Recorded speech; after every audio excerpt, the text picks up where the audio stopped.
Hi friends, welcome to Sunitha kitchen. ఈరోజు మీకు చూపించబోతున్న రెసిపీ కాజు చికెన్ ఫ్రై అండి. చాలా సింపుల్గా మనం 15 మినిట్స్లో ఈ కాజు చికెన్ ఫ్రైని ప్రిపేర్ చేసుకోవచ్చు. చాలా టేస్టీగా ఉంటుందండి. మీరు కూడా ఒకసారి తప్పకుండా ట్రై చేయండి. ఇప్పుడు తయారీ విధానాన్ని మీకు చూపిస్తాను. ముందుగా 300 గ్రాముల చికెన్ని తీసుకొని శుభ్రంగా కడుక్కోవాలి. చూడండి, ఈ విధంగా మీడియం సైజ్ ముక్కలుగా కట్ చేసి పెట్టుకున్నాను. ఇందులో ఇప్పుడు 1/2 టీ స్పూన్ పసుపు, 1/2 టేబుల్ స్పూన్ కారం, అలాగే 1/2 టేబుల్ స్పూన్ సాల్ట్, అదేవిధంగా సగం నిమ్మ చెక్క రసం పిండుకోవాలి. నిమ్మరసం కూడా యాడ్ చేసిన తర్వాత బాగా మిక్స్ చేసుకోవాలి. మనం వేసిన ఇంగ్రీడియంట్స్ అన్నీ కూడా ఈ చికెన్ ముక్కలకి బాగా పట్టే విధంగా కలుపుకొని మినిమం ఒక 15 మినిట్స్ పాటు మ్యారినేట్ చేసుకోవాలండి. మ్యారినేట్ చేసుకోకపోతే ఈ చికెన్ ఫ్రై త్వరగా ఉడకదు, కాబట్టి ఖచ్చితంగా మ్యారినేట్ చేసుకోవాలి. మినిమం ఒక 15 మినిట్స్ మ్యారినేట్ చేసుకుంటే సరిపోతుంది. ఇప్పుడు ఈ బౌల్ పైన మూత పెట్టేసి పక్కన పెట్టేసుకోవాలి. ఒక 15 మినిట్స్ తర్వాత స్టవ్ మీద ఒక ప్యాన్ పెట్టేసుకొని మీడియం ఫ్లేమ్లో హీట్ చేసుకోవాలి. ప్యాన్ వేడెక్కిన తర్వాత ఇందులో 1 టేబుల్ స్పూన్ బటర్ని వేసి కరిగించుకోవాలి. బటర్ పూర్తిగా కరిగిపోయిన తర్వాత ఇందులో 1/2 కప్పు జీడిపప్పు పలుకుల్ని వేసి దోరగా వేయించుకోవాలి. జీడిపప్పు పలుకుల్ని ఈ విధంగా బటర్లో వేయించుకోవడం వల్ల మంచి ఫ్లేవర్తో చాలా టేస్టీగా ఉంటాయండి. 1 నిమిషం పాటు దోరగా వేయించుకుందాం వీటిని. మీకు ఇష్టమైతే మీరు కూడా బటర్తో వేయించుకోండి, చాలా బాగుంటాయండి. లేకపోతే ఆయిల్తోనే ఫ్రై చేసుకోండి. చూడండి, ఇవి చక్కగా దోరగా వేగిపోయాయి. వీటిని ఒక ప్లేట్లోకి తీసి పక్కన పెట్టేసుకుందాము. ఇప్పుడు అదే కడాయిలో 2 టేబుల్ స్పూన్స్ ఆయిల్ని వేసి మీడియం ఫ్లేమ్లో హీట్ చేసుకోవాలి. ఆయిల్ హీట్ అవ్వగానే ఇందులో 2 రెమ్మల కరివేపాకును వేసి దోరగా వేయించుకోవాలి. కరివేపాకు కూడా ఎక్కువగానే పడుతుందండి, మంచి ఫ్లేవర్ వస్తుంది కరివేపాకు వేయడం వల్ల.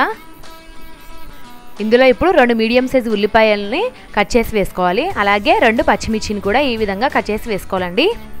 చూడండి, నేను మరీ అంత సన్నగా కట్ చేయలేదు, మీడియం సైజు ముక్కలుగా కట్ చేసుకున్నాను ఉల్లిపాయ పచ్చిమిర్చిని. వీటిని బాగా మిక్స్ చేసుకోవాలి ఆయిల్లో. ఒక 2-3 నిమిషాల పాటు దోరగా వేయించుకోవాలి. ఈ ఉల్లిపాయలు లైట్గా కలర్ చేంజ్ అయితే సరిపోతుంది. 2-3 నిమిషాల తర్వాత ఇందులో 3/4 టేబుల్ స్పూన్ అల్లం వెల్లుల్లి పేస్ట్ని వేసి పచ్చివాసన పోయేంత వరకు ఈ విధంగా కంటిన్యూస్గా కలుపుకుంటూ ఫ్రై చేసుకోవాలి. అల్లం వెల్లుల్లి పేస్ట్ నేను కొద్దిగా యాడ్ చేశానండి, ఎందుకంటే చికెన్ కూడా చాలా తక్కువ ఉంది కదా, అందువల్లే దీన్ని కూడా చాలా తక్కువ యాడ్ చేశాను.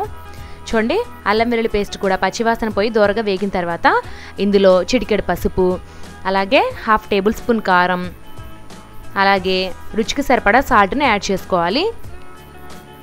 ముందుగా మనం యాడ్ చేస్తాం కాబట్టి చూసి వేసుకోండి. వీటన్నిటిని బాగా మిక్స్ చేసుకోవాలి.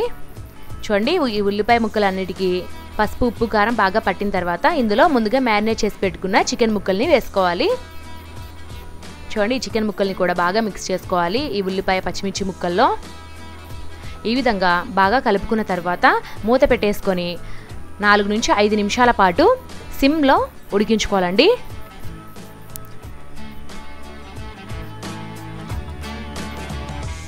4-5 నిమిషాల తర్వాత ఈ చికెన్లో 1/2 టీ స్పూన్ వేయించిన జీలకర్ర పొడి, అలాగే ధనియాల పొడి, 1/2 టీ స్పూన్ గరం మసాలా పౌడర్స్ని వేసి బాగా మిక్స్ చేసుకోవాలి. ఇందులో ఇవేనండి మసాలాలు వేసేది, ఇంకా వేరే మసాలాలు వేయరు. చూడండి, ధనియాల పొడి, జీలకర్ర పొడి, గరం మసాలాని వేసాను. చూడండి, ఈ మసాలాలన్నీ కూడా చికెన్కి బాగా పట్టే విధంగా కలుపుకున్న తర్వాత ఇందులో వేయించిన జీడిపప్పు పలుకుల్ని కూడా వేసేసుకోవాలి.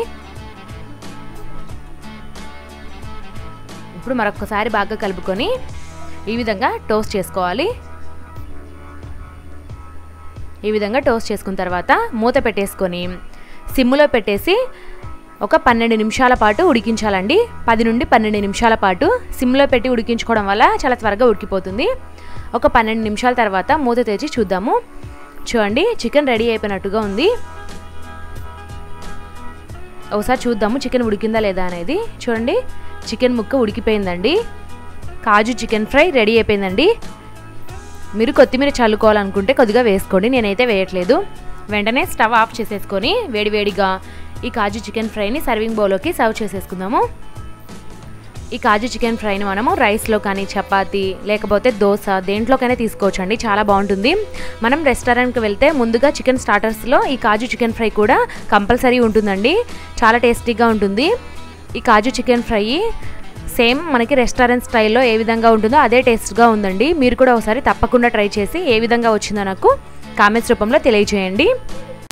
ఈ వీడియో కనుక మీకు నచ్చినట్లయితే నా ఛానల్ని సబ్స్క్రైబ్ చేసుకోండి. అదేవిధంగా ఒక లైక్ చేసి కామెంట్ పెట్టండి. Thank you for watching.